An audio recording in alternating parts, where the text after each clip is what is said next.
Imagine you're the world's best FDA inspector. You find fraud at 8 out of 10 drug plants you inspect. Indian and Chinese drug companies fear you so much, they threaten you, lie to you, and even literally poison you. Even your bosses at the FDA are afraid of you, because you are so good at your job that you're causing drug shortages back in the US. Your bosses don't like this, because FDA funding is based on new drug approvals. Incredibly, instead of giving you a medal, the FDA actually blocks you from doing inspections. So, you quit. This is the story of why the FDA knowingly approves dangerous drugs. Hi there, I'm Drew. This is a video book summary of the best-selling book, Bottle of Lies. If you want me to make more summaries like this, please subscribe. It's 2004. A WHO report found massive fraud inside Ranbaxy's generic AIDS drugs. Ranbaxy is the biggest drug company in India, and they had faked their testing data sent to regulators. This means Ranbaxy had no idea if their AIDS drugs even worked. Okay, but maybe this was just a one-off problem? Dinesh Thakur, a Ranbaxy employee, was alarmed and wanted to know more. He asked one Ranbaxy executive about what % of data they submitted to regulators was fraudulent. The executive said, about 50 to 60% in Europe and the US, and 100% in India. This means over half the data Ranbaxy submitted to the FDA was fake.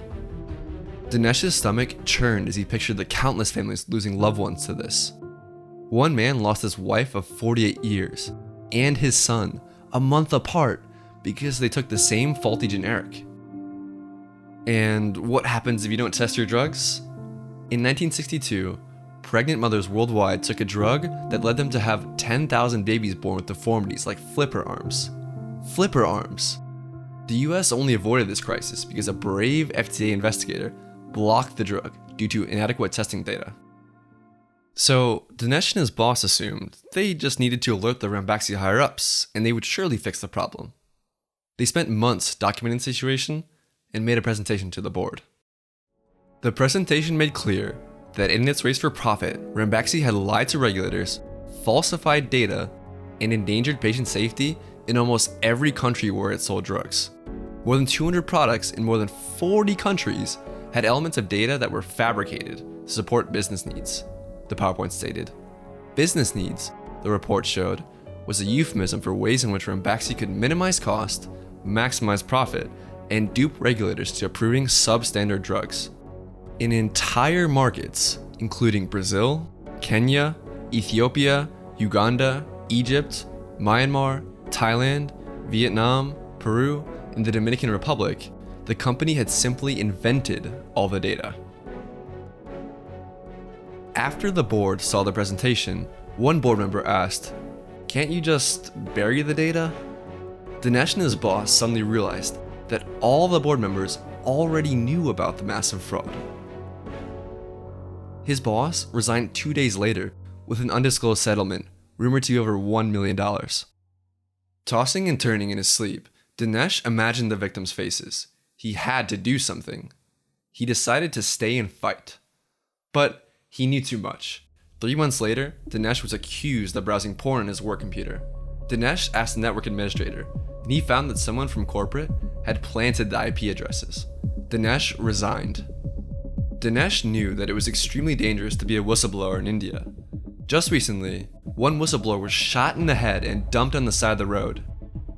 So Dinesh didn't want to reveal his identity, but he began sharing his findings with the FDA. He leaked tons of internal documents and communications between Ranbaxy executives, showing they blatantly altered test results. His pregnant wife begged him not to continue, fearing for the safety of their children. Dinesh pushed on anyway, sending in reams of internal documents proving fraud and corruption. But the FDA kept approving Ranbaxy's new generic drugs. He was outraged. So why was this happening? It turns out the FDA has separate departments, one to investigate fraud and a different one to oversee drug applications. So imagine you're an FDA investigator overseeing Ranbaxy. You keep filing reports showing that this company is a total fraud. And incredibly, someone down the hall is still approving their drugs. Dinesh asked an FDA official what was going on, and he said, we're under a lot of pressure to approve Ranbaxy's generic version of Pravastatin, a cholesterol-lowering drug. So, why was Congress putting so much pressure on the FDA to approve generic drugs? Well, paying for America's drugs through Medicare and Medicaid costs a lot of money. The US government spends as much money on Lipitor, $2.5 billion, as they do the FDA's entire budget. Generic Lipitor alone could save them billions a year. So, imagine you're a top FDA bureaucrat. Your job position relies on making the people who pay your salary happy. What would you do? It took another 2 years before the FDA finally raided Ranbaxy's US corporate headquarters. They found a document with big, bold letters that said, I kid you not, do not give to FDA.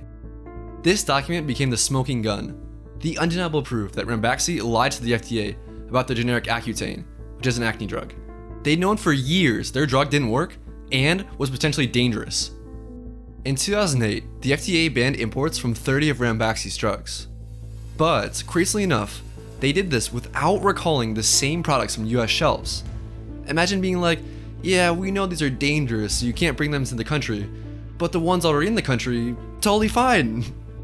The Justice Department delayed prosecuting Ranbaxy for years. They finally decided they will fine Ranbaxy $500 million, the biggest fine in generic drug company history.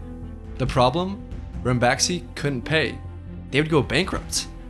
Meanwhile, Congress was putting tons of pressure on the FDA to approve a generic Lipitor. They needed a cheap generic badly. The faster the decision, the faster the government could save billions a year. And guess who had exclusive rights to manufacture the generic Lipitor? Yup, Ranbaxy. They were just waiting on FDA approval. And the FDA realized that Ranbaxy wouldn't make enough profits to pay off the fine unless they approved the generic Lipitor application. So many red flags popped up around the situation. Ranbaxy had lost their 2002 original testing data, and this alone would be enough to deny them. And to make things even worse, an FDA inspector found even more egregious violations at Ranbaxy's drug plants. And the FDA not only ignored the inspector, they changed her report.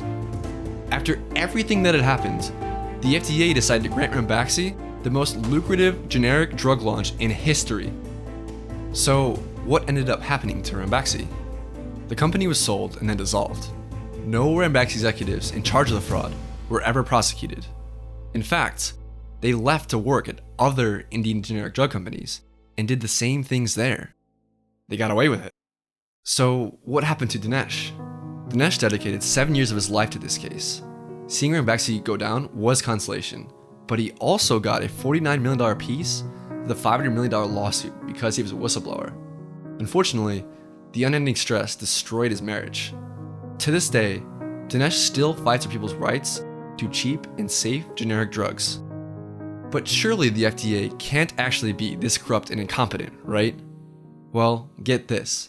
The FDA is supposed to inspect every drug manufacturing plant worldwide every 2 years. But they only inspect overseas plants, on average, once every 11 years.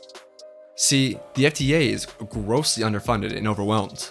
Their entire budget is roughly equivalent to the cost of one B-2 bomber. An airplane. One airplane. Out of over 5,000 airplanes in the Air Force. And it gets worse. Even when they do inspect drug plants, the investigators don't snoop around on their own. The drug companies take inspectors on a guided tour. They only show the inspectors what they want them to see. Think of how ridiculous that is. Meet Peter Baker, FDA inspector and certified badass. He's 32, covered in tattoos, and rides with a motorcycle group. Baker did things differently. During one inspection of an Indian drug company, instead of letting the company decide what he got to see, he escaped his chaperone. He spotted a man urgently rushing down the corridor, sweat dripping from his face. The man was gripping a suspicious-looking garbage bag tightly. Their eyes locked. The man sprinted away. Baker yelled, "Stop!" and chased after him. The man hurled the garbage bag over a ledge, then vanished. Baker ripped open the bag and found dozens of torn internal documents that he was able to piece together. It turns out the company had found potentially deadly black metallic particles in their drugs. A patient could have easily gone into anaphylactic shock and died. Not only did they know about it, they actively covered it up. The plant officials wanted to stop Baker so desperately, they literally poisoned him. They gave him an unsealed water bottle that made him sick after drinking it. They even bugged his hotel room to listen in on his investigation strategy. And not only that, at the end of the inspection, a man dressed in a fake DHL uniform volunteered to take Baker's findings and ship it for him. When Baker, suspicious, asked to see the guy's DHL van, he disappeared. Based on Baker's findings, the FDA immediately banned all products from that Indian plant. But Baker wasn't satisfied. He was very suspicious of these Indian and Chinese drug companies. Their data was just too good. He suspected they were faking it. And they were. Ranbaxy executives would bring suitcases full of brand name drugs to crush up and use in their testing data. They were fooling the FDA into thinking that their generic drugs were about the same as the main brand drugs. Except, they weren't about the same. They literally were the same. And that's not all. In America, FDA plant inspectors randomly show up without any given notice. Makes sense, right? But overseas politics require diplomacy, so the FDA gives weeks to months advance notice for plant inspections. You can see the problem here, right? Imagine you own a burger joint. You've got a rat problem in the kitchen. It's expensive to deal with, but you know the health inspector always tells you months in advance before he comes. So why not just cover up the rat's nest on the day the inspector comes? The guests won't notice. Peter Baker saw that these drug companies had too much time in advance to clean up their act. Luckily, there was now a new head of the FDA's India office. He immediately implemented unannounced inspections. Suddenly, the rate of fraud found by the FDA went up 50%. Baker used this to his advantage. He announced his arrival to an Indian plant 3 days in advance, but showed up a day early. Baker saw dozens of workers intently backdating documents right in front of him. He even found a notebook listing what documents to forge. Baker pioneered a system of searching plants for hidden rooms with computers not hooked up to the main network. He found falsified drug test data by searching through the computer's metadata to find deleted information. Baker had no formal training in IT systems. He just learned on the job. Baker discovered that one of the largest drug plants in China had faked over 80 different tests. The FDA decided to ban imports on 30 of the plant's drugs. But there was a shortage in the US for 15 of these drugs. The FDA lifted restrictions on 7 of them, 2 of which were chemotherapy treatments. Baker was outraged. Drug shortages shouldn't make a difference in its approval. Either it's safe or it's not. The FDA was knowingly approving unsafe drugs. Baker went on an investigative rampage, finding fraud at 34 more Chinese manufacturers. Eventually, FDA officials began to ask, if Baker is finding this much fraud, what on earth were the other inspectors doing? The inspection process was completely broken. Inspectors still used pen and paper and rarely spoke Chinese. Even worse, the drug companies provided the translators for the inspectors, and the translators were often just company salesmen. It gets crazier. Since investigators couldn't read street signs, Chinese companies directed them to fake manufacturing plants that looked clean and sterile, except they didn't actually make any drugs there. Various companies would collaborate and send different investigators to the same fake facility throughout the day, so each investigator thought it was a different place. Baker became the overseas drug plant's worst nightmare. In 5 years, Baker inspected 86 Indian and Chinese plants. He discovered fraud in 80% of them. Let that sink in for a second. Baker saw fraud at almost every place he looked. Indian drug company executives feared Peter Baker so much that they had a WhatsApp group where they shared strategies to stop him. These inspections were so stressful to Baker, a doctor diagnosed him with PTSD.